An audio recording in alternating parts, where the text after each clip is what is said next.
पाकिस्तानी नौजवान लड़के के बरतानिया में चर्चे। बेघर माँ और बेटी से मुतालिक लिखी हुई कहानी ने बड़ा एजाज जीत लिया। पाकिस्तानी नौजवान की लिखी हुई कहानी पढ़कर गोरे भी तारीफ किए बगैर न रह सके। मुआशरे में बेघर अफराद की जिंदगी कितनी कठिन होती है और इन्हें किन मुश्किलात का सामना करना पड़ता है। नौजवान की लिखी हुई कहानी को बरतानिया के मशहूर और तारीखी चर्च में नुमाइश के लिए मुंतखब कर लिया गया। जब मुझे पता चला कि मेरी स्टोरी जो है वो सिलेक्ट हो गई है डिस्प्ले के लिए, और जब वो एक्चुअल में डिस्प्ले भी हो गई, तो ये मेरे लिए एक नाकाबिले यकीन और नाकाबिले बयान लम्हा था। स्टोरीज का जो मेन मैसेज है और की थीम है और की लर्निंग है वो ये कि होमलेस लोगों का ख्याल रखें, स्पेशली उन मौक़ों पे कि जब उन्हें इसकी सबसे ज़्यादा ज़रूरत होती है।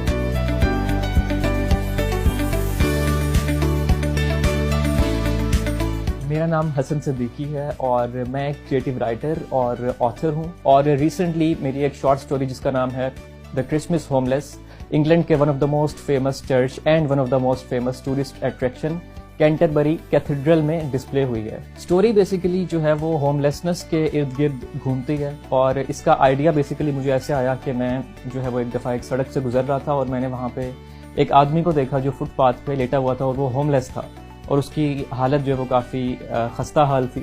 और उसको देख के जो है वो मेरे माइंड में एक पूरी स्टोरी का एक आइडिया क्लिक हुआ और मुझे लगा मैं इस सब्जेक्ट पे लिख सकता हूँ। बेसिकली स्टोरी में दो कैरेक्टर्स हैं, जिसमें एक मेन कैरेक्टर जो है वो होमलेस खातून है और दूसरी जो है वो उनकी बेटी है। और इन दोनों की जो कैरेक्टर्स हैं बेसिकली ये अमेरिकन कैरेक्टर्स हैं।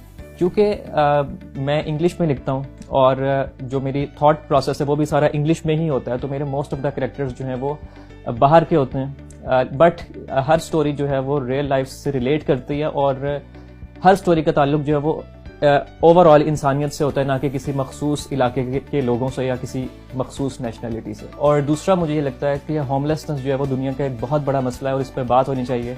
स्पेशली जैसा कि हम देखते हैं कि सर्दियां हैं और हम देखते हैं बहुत सारे लोग जो है वो होमलेस होते हैं और वो स्ट्रगल कर रहे होते हैं। जब मुझे पता चला कि मेरी स्टोरी जो है वो सिलेक्ट हो गई है डिस्प्ले के लिए और जब वो एक्चुअल में डिस्प्ले भी हो गई, तो ये मेरे लिए एक नाकाबिले यकीन और नाकाबिले बयान लम्हा था। मेरे ख्याल से इस स्टोरी का जो मेन मैसेज रीडर्स को मिला है वो ये कि उन्हें होमलेस लोगों का ख्याल रखना चाहिए, स्पेशली ख़ास त्योहारों पे जैसा कि क्रिसमस। इस स्टोरी में जो है वो क्रिसमस को दिखाया गया है कि उसमें जो है वो एक होमलेस खातून होती हैं।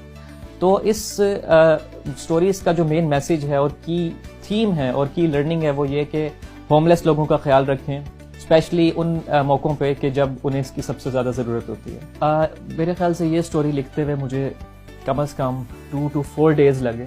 जैसे फर्स्ट ड्राफ्ट जो है वो मेरा 2 डेज़ में कंप्लीट हो गया था, लेकिन फिर इस पे मैंने कुछ गौर व फिक्र किया और रिफाइनमेंट्स की, तो हम ये कह सकते हैं कि इसको ओवरऑल ये फाइनल शेप में आ चुकी थी 4 डेज़। एक अमेरिकन शॉर्ट स्टोरी राइटर है, मुझे बहुत पसंद है। पाकिस्तान में मुझे सादत हसन मंटू का काम बहुत अच्छा लगता है और उसके अलावा जो है वो मुझे J.K. रॉलिंग का काम बहुत अच्छा लगता है। शायद ये मेरी राइटिंग को इन्फ्लुएंस नहीं करते क्योंकि मेरा अपना एक यूनिक स्टाइल है, लेकिन ये मुझे इंस्पायर ज़रूर करते हैं कि मुझे लिखते रहना चाहिए। जब मैं इनकी बायोग्राफीज पढ़ता हूँ या इनका काम पढ़ता हूँ या इनकी ज़िंदगी की मुश्किलात के बारे में पढ़ता हूँ, तब मुझे ये महसूस होता है कि एक राइटर की लाइफ कभी भी आसान नहीं होती, लेकिन चलते रहने का नाम ही जो है वो ज़िंदगी है। मैं एक बुक लिख चुका हूँ जो US में पब्लिश हो चुकी है, जिसका नाम है 20 bright paths, stories of growth and learning. इसके अलावा एज अ राइटर मेरा काम अमेरिका के मुख्तलिफ लिटरेचर मैगजीन्स में पब्लिश हो चुका है और मुझे जो है वो ऐसे राइटिंग पे नासा की तरफ से सर्टिफिकेशन भी मिल चुकी है। और इसके अलावा मैं जो है वो एक non profit digital magazine run करता हूँ जिसका नाम है द फीमेल टाइम्स, जो कि वुमेन इशूज़ को हाईलाइट करने पर फोकस्ड है।